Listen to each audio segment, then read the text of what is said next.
एक दिन शाम का समय, प्रदोष का दिन, प्रदोष काल, भगवान देव अधिदेव महादेव माँ जगत जननी पार्वती जी के साथ में भ्रमण कर। देखिए, अगर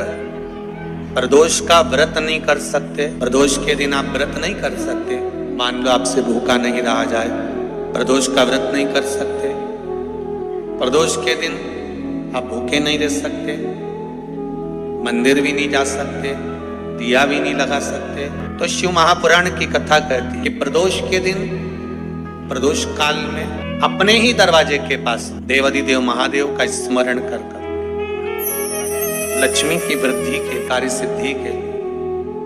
संपदा को प्राप्त करने के लिए आप अपने ही दरवाजे के पास में एक दीप लगा सकते। कौन से दिन? प्रदोष।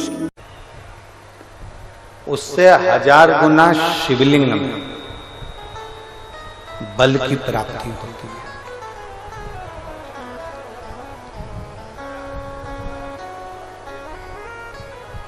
प्रदोष के दिन यदि आपको कहीं से शमी पत्र मिल जाए, प्रदोष के दिन यदि कहीं से आपको शमी पत्र मिल जाए और प्रदोष काल में, प्रदोष का जो समय होता है, शाम का जो समय होता है प्रदोष काल, 4 प्रदोष 5 प्रदोष आप कर देखिएगा कि आपका कोई काम है, कोई नौकरी के लिए आप अप्लाई कर रहे हैं, कोई समस्या बड़ी विकट आ गई है, कोई तकलीफ, बड़ा गला पकड़ रहा है बेटा, कोई तकलीफ विकट आ गई है, कोई समस्या विकट आ गई है, प्रदोष के प्रदोष काल में अगर एक शमी पत्र भी आप घर के शिवलिंग को, अब ये करने के लिए आपको मंदिर के शिवलिंग नहीं जाना, अपने घर में जो शिवलिंग, चाहे वो स्फटिक का हो, पारद का हो, कंकर शंकर का हो, लकड़ी का हो, जो शिवलिंग तुम्हारे घर में, कांच का हो, चाहे वो नर्मदा के कंकर का हो, नर्मदेश्वर हो, पाषाण का हो, जो शिवलिंग, चांदी का हो, सोने का हो, तांबे का हो, पीतल का हो, जो शिवलिंग तुम्हारे,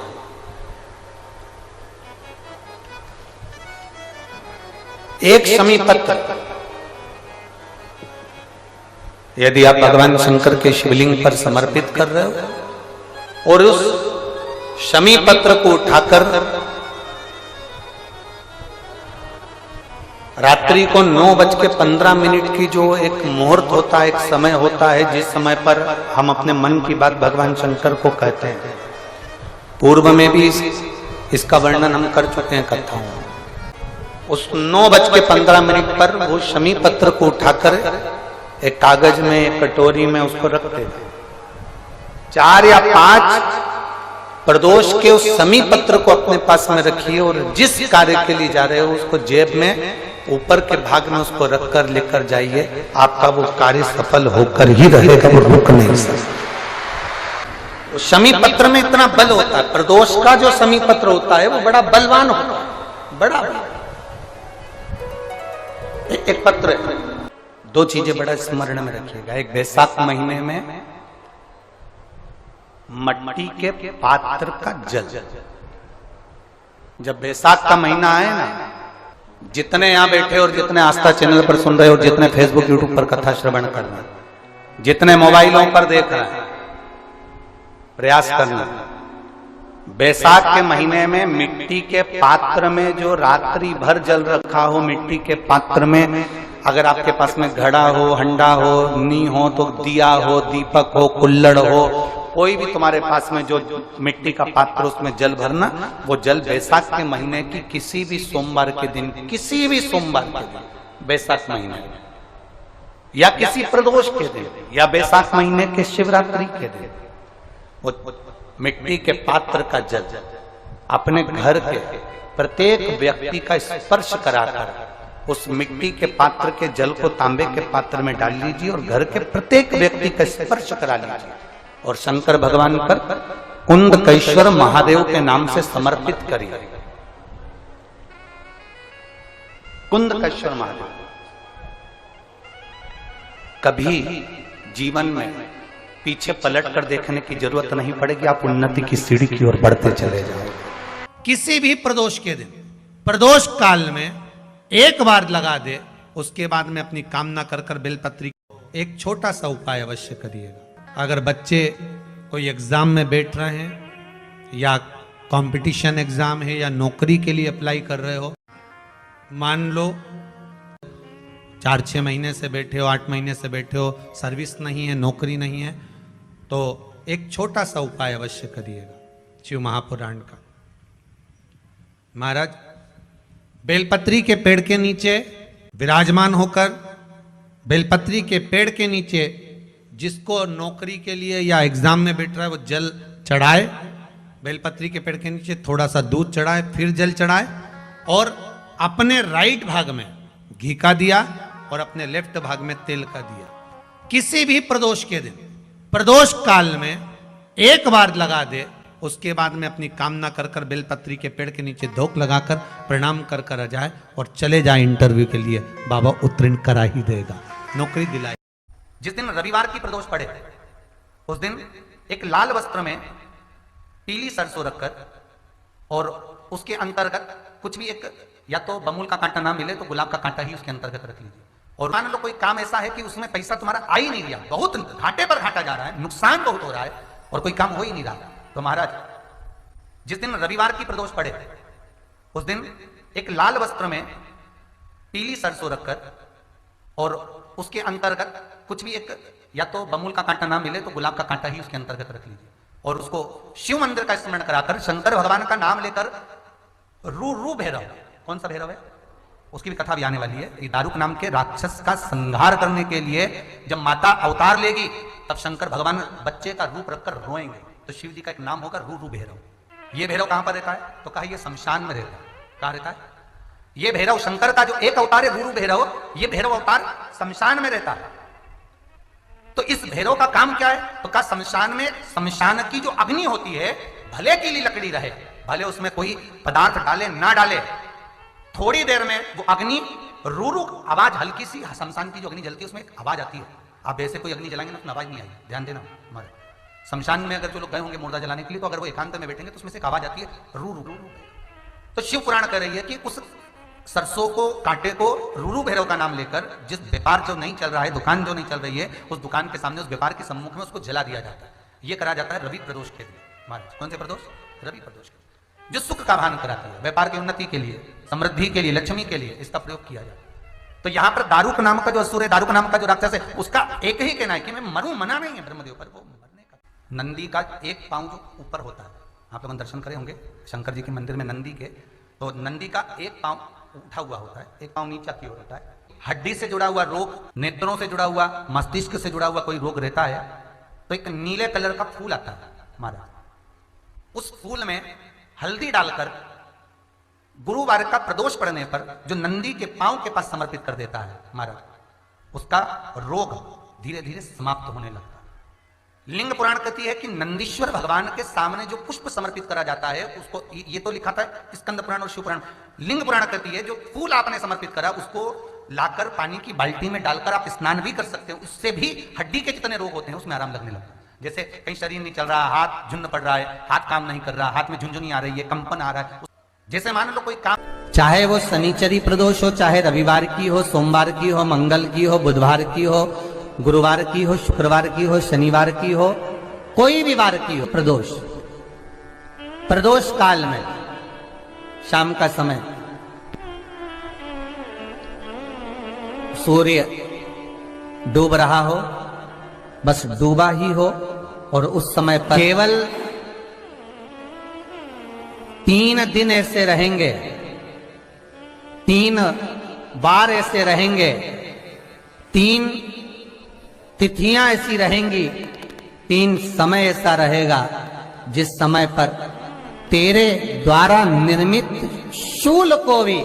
शिव धारण करेगा और जगत का कल्याण करेगा।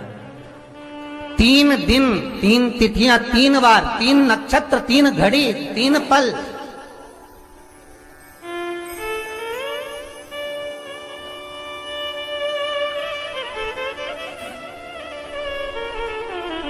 जिसमें बाबा शूल भी धारण करते हैं, और शूल अकेले धारण नहीं करते महाराज। जो धतूरा होता है ना, दर्शन करें धतूरे के, कांटे कांटे सा होता है धतूरा, तो वो धतूरे के साथ में बाबा शूल धारण करते हैं, बेलपत्री के शूल को। ये बहुत बहुत आनंदमय कथा है महाराज जी। जिसके जीवन में हमेशा कांटे ही मिले हैं। बेटी बड़ी हुई तो घर में मायके में दुख देखा, और मायके से गई ससुराल में तो ससुराल में दुख देखा। ससुराल में भी दुख देखने के बाद में भी पति को बहुत कुछ काम खुलवाया, बहुत धंधे खुलवाए, नौकरी लगवाई, पर वो पति बार बार छोड़ कर आ गया, बार बार तकलीफ भोग रहा है, बार बार कष्ट भोग रहा है। फिर थोड़े दिन काम करता है, थोड़े दिन छूट जाता है, फिर व्यापार में बढ़ता है, फिर छूट जाता है, फिर कोई दुकान खुलवाई, थोड़े दिन अच्छी चली, फिर वापस वहीं घर पर आकर बैठ गया। अर्थात उसके जीवन में वो शूलता चल रही है। तो बाबा देवाधिदेव महादेव कहते हैं, ये 3 घड़ी, 3 पल, 3 नक्षत्र, 3 समय, 3 दिन में जो शूल मुझे समर्पित करता है, उसके जीवन से मैं शूल हटा देता हूं। वो 3 दिन लिखे स्कंद पुराण।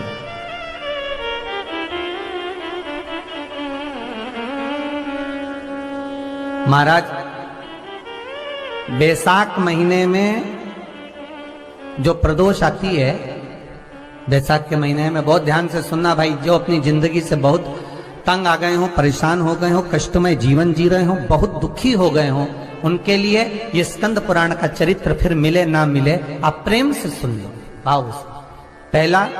बैसाख महीने की प्रदोष, चाहे वो शनिचरी प्रदोष हो, चाहे रविवार की हो, सोमवार की हो, मंगल की हो, बुधवार की हो, गुरुवार की हो, शुक्रवार की हो, शनिवार की हो, कोई भी वार की हो, पर बैसाख महीने की प्रदोष, प्रदोष काल में शाम का समय सूर्य डूब रहा हो, बस डूबा ही हो,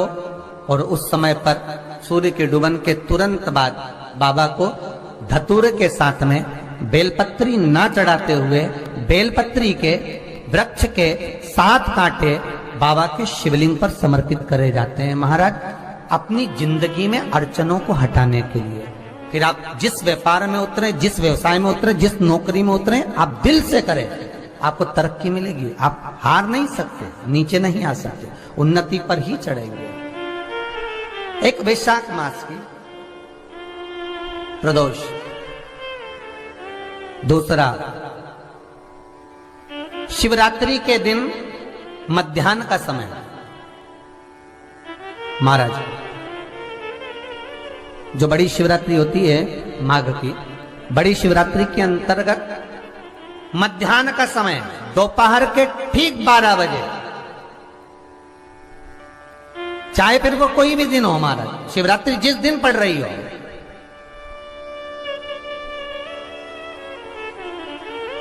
उस दिन भी धतूरे के साथ बाबा को 7 कांटे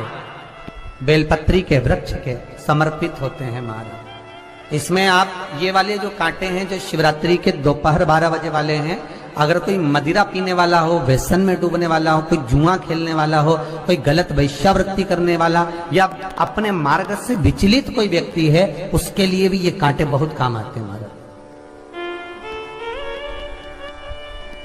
दूसरा, पार्वती, तेरे द्वारा तेरे नयन अश्रु से जो प्रगटा हुआ बेल का वृक्ष है, द्वितीय शूल मैं वहां धारण करता हूं, तृतीय शूल, तीसरा शूल जो वर्णन करा गया महाराज, भगवान श्रावण के महीने में जो भी दूसरा सोमवार पड़े, जो भी पड़े, श्रावण के महीने का दूसरा सोमवार, आप सबको पहले भी श्रावण के महीने में जो कथा कही उसका व्याख्यान वर्णन करा कि श्रावण का महीने का महत्व क्या है, वो भी आपको ऑनलाइन कथा में आप लोग सुन चुके हैं, लाइव कथा में श्रावण का पूरा महत्व बताया था कि श्रावण के महीने में शंकर भगवान को पूरा लेखा जोखा का भार प्रदान किया गया था। दूसरा सोमवार, श्रावण के महीने का जो दूसरा सोमवार होता है, उस दूसरे सोमवार में रात्रि के समय पर, अर्थात शास्त्र अब घड़ी और पल का स्मरण करेंगे तो रात्रि के बजेंगे 10 से 12 बजे महाराज, 10 से 12 के बीच में धतूरे के साथ बाबा को शूल समर्पित होता है महाराज।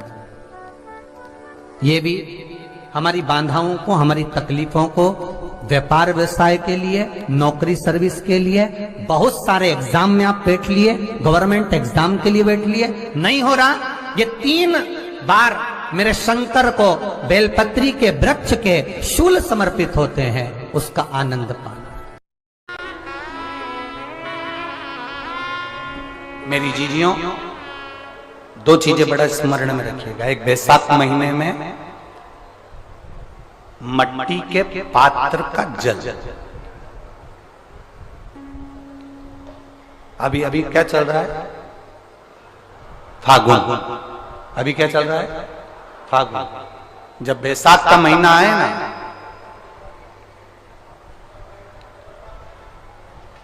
जितने यहां बैठे और जितने आस्था चैनल पर सुन रहे